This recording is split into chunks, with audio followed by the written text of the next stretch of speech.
ಫಿಲಿಪಿಯವರಿಗೆ ಬರೆದ ಪತ್ರಿಕೆ 1ನೇ ಅಧ್ಯಾಯ. ಕ್ರಿಸ್ತ ಯೇಸುವಿನ ದಾಸರಾದ ಪೌಲ ತಿಮೋಥೆಯರು ಫಿಲಿಪಿಯಲ್ಲಿ ಕ್ರಿಸ್ತ ಯೇಸುವಿನ ಮೂಲಕ ದೇವಜನರಾಗಿರುವವರೆಲ್ಲರಿಗೂ ಅವರಲ್ಲಿರುವ ಸಭಾಧ್ಯಕ್ಷರಿಗೂ ಸಭಾ ಸೇವಕರಿಗೂ ಬರೆಯುವುದೇನೆಂದರೆ, ನಮ್ಮ ತಂದೆಯಾದ ದೇವರಿಂದಲೂ ಕರ್ತನಾದ ಯೇಸು ಕ್ರಿಸ್ತನಿಂದಲೂ ನಿಮಗೆ ಕೃಪೆಯೂ ಶಾಂತಿಯೂ ಆಗಲಿ. ಪೌಲನು ಫಿಲಿಪಿಯ ಸಭೆಯವರಿಗೋಸ್ಕರ ದೇವರಿಗೆ ಮಾಡಿದ ಕೃತಜ್ಞತಾ ಸ್ತುತಿ ಪ್ರಾರ್ಥನೆಗಳು. ನಾನು ನಿಮಗೋಸ್ಕರ ದೇವರನ್ನು ಬೇಡಿಕೊಳ್ಳುವ ಎಲ್ಲಾ ಸಮಯಗಳಲ್ಲಿ ಸಂತೋಷದಿಂದಲೇ ಬೇಡುವವನಾಗಿದ್ದೇನೆ.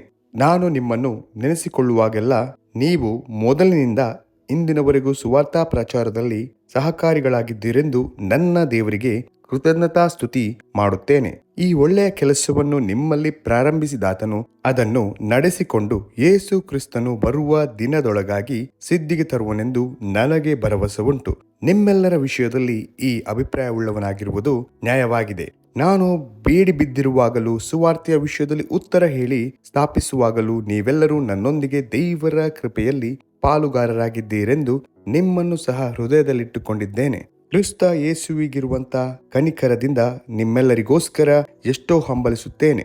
ಇದಕ್ಕೆ ದೇವರೇ ನನ್ನ ಸಾಕ್ಷಿ. ಮತ್ತು ನಾನು ದೇವರನ್ನು ಪ್ರಾರ್ಥಿಸಿ ನಿಮ್ಮ ಪ್ರೀತಿಯು ಹೆಚ್ಚುತ್ತಾ ಪೂರ್ಣ ಜ್ಞಾನ ವಿವೇಕಗಳಿಂದ ಕೂಡಿ ಉತ್ತಮ ಕಾರ್ಯಗಳು ಯಾವೆಂದು ನೀವು ವಿವೇಚಿಸುವವರಾಗಬೇಕೆಂತಲೂ, ಕ್ರಿಸ್ತನು ಬರುವ ದಿನದಲ್ಲಿ ನೀವು ಸರಳರಾಗಿಯೂ ನಿರ್ಮಲರಾಗಿಯೂ ಯೇಸು ಕ್ರಿಸ್ತನ ಮೂಲಕವಾಗಿರುವ ಸುನೀತಿ ಎಂಬ ಫಲದಿಂದ ತುಂಬಿದವರಾಗಿಯೂ ಕಾಣಿಸಿಕೊಂಡು ದೇವರಿಗೆ ಘನತೆಯನ್ನು ಸ್ತೋತ್ರವನ್ನು ತರಬೇಕೆಂತಲೂ ಬೇಡಿಕೊಳ್ಳುತ್ತೇನೆ. ಪೌಲನು ರೋಮಾಪುರದಲ್ಲಿ ಸೆರೆಯವನಾಗಿದ್ದು ತನ್ನ ಸ್ಥಿತಿಯನ್ನು ಕೋರಿಕೆಯನ್ನು ಕುರಿತು ಹೇಳಿದ್ದು, ಸಹೋದರರೇ, ನನಗೆ ಸಂಭವಿಸಿರುವುದು ಸುವಾರ್ತೆಯ ಪ್ರಸಾರಣೆಗೆ ಸಹಾಯವಾಯಿತೆಂದು ನೀವು ತಿಳಿಯಬೇಕೆಂಬುದಾಗಿ ಅಪೇಕ್ಷಿಸುತ್ತೇನೆ. ಹೇಗೆಂದರೆ ನನ್ನ ಬೇಡಿಗಳು ಕ್ರಿಸ್ತನ ನಿಮಿತ್ತವೇ ಎಂದು ಅರಮನೆಯ ಪಹರೆಯವರೆಲ್ಲರಿಗೂ ಮಿಕ್ಕಾದವರೆಲ್ಲರಿಗೂ ಪ್ರಸಿದ್ಧವಾಯಿತು. ಇದಲ್ಲದೆ ಸಹೋದರರಲ್ಲಿ ಬಹಳ ಜನರು ನನ್ನ ಬೇಡಿಗಳಿಂದಲೇ ಕರ್ತನಲ್ಲಿ ಭರವಸೆಯುಳ್ಳವರಾಗಿ ದೇವರ ವಾಕ್ಯವನ್ನು ನಿರ್ಭಯದಿಂದ ಹೇಳುವುದಕ್ಕೆ ಇನ್ನೂ ವಿಶೇಷ ಧೈರ್ಯ ಹೊಂದಿದ್ದಾರೆ. ಕೆಲವರು ಹೊಟ್ಟೆ ಕಿಚ್ಚುಪಟ್ಟು ಭೇದ ಹುಟ್ಟಿಸಬೇಕೆಂಬ ಭಾವನೆಯಿಂದ, ಬೇರೆ ಕೆಲವರು ಒಳ್ಳೆ ಭಾವದಿಂದ ಕ್ರಿಸ್ತನನ್ನು ಪ್ರಚುರಪಡಿಸುತ್ತಾರೆ. ಇವರಂತೂ ನಾನು ಸುವಾರ್ತೆಯ ವಿಷಯದಲ್ಲಿ ಉತ್ತರ ಹೇಳಬೇಕೆಂಬುದಕ್ಕೆ ಇಲ್ಲಿ ಬಿದ್ದಿರುತ್ತೇನೆಂದು ತಿಳಿದು ಪ್ರೀತಿಯಿಂದ ಪ್ರಸಿದ್ಧಿಪಡಿಸುತ್ತಾರೆ. ಆ ಬೇರೆ ತರದವರಾದರೂ ನಾನು ಬೇಡಿ ಬಿದ್ದಿರುವಾಗಲೂ ನನಗೆ ಸಂಕಟವನ್ನು ಎಬ್ಬಿಸಬೇಕೆಂದು ಯೋಚಿಸಿ ಕ್ರಿಸ್ತನನ್ನು ಯಥಾರ್ಥವಾಗಿ ಪ್ರಸಿದ್ಧಿಪಡಿಸದೆ ಕಕ್ಷಿಭಾವದಿಂದ ಪ್ರಸಿದ್ಧಿಪಡಿಸುತ್ತಾರೆ. ಹಾಗಾದರೇನು? ಯಾವ ರೀತಿಯಿಂದಾದರೂ ಕಪಟದಿಂದಾಗಲಿ ಸತ್ಯದಿಂದಾಗಲಿ ಕ್ರಿಸ್ತನನ್ನು ಪ್ರಸಿದ್ಧಿಪಡಿಸುವುದುಂಟು. ಇದಕ್ಕೆ ಸಂತೋಷಿಸುತ್ತೇನೆ, ಮುಂದೆಯೂ ಸಂತೋಷಿಸುವೆನು. ಯಾಕಂದರೆ ನನಗೆ ಸಂಭವಿಸಿರುವುದು ನೀವು ದೇವರಿಗೆ ಮಾಡುವ ವಿಜ್ಞಾಪನೆಯಿಂದಲೂ ಕ್ರಿಸ್ತನು ಹೇರಳವಾಗಿ ದಯಪಾಲಿಸುವ ಆತ್ಮನ ಸಹಾಯದಿಂದಲೂ ನನ್ನ ಪರಮಹಿತಕ್ಕೆ ಅನುಕೂಲಿಸುವುದೆಂದು ಬಲ್ಲೆನು. ಹೇಗೆಂದರೆ ನಾನು ಯಾವ ವಿಷಯದಲ್ಲಾದರೂ ನಾಚಿಕೆ ಪಡದೆ ಎಂದಿನಂತೆ ಈಗಲೂ ಸಹ ತುಂಬಾ ಧೈರ್ಯದಿಂದಿರುವುದರಿಂದ ಬದುಕಿದರೂ ಸರಿಯೇ ಸತ್ತರೂ ಸರಿಯೇ ನನ್ನ ದೇಹದ ಮೂಲಕ ಕ್ರಿಸ್ತನಿಗೆ ಮಹಿಮೆ ಉಂಟಾಗಬೇಕೆಂದು ನನಗೆ ಬಹಳ ಅಭಿಲಾಷೆಯದೆ. ಹಾಗೆಯೇ ಆಗುವುದೆಂದು ಭರವಸೆ ಉಂಟು.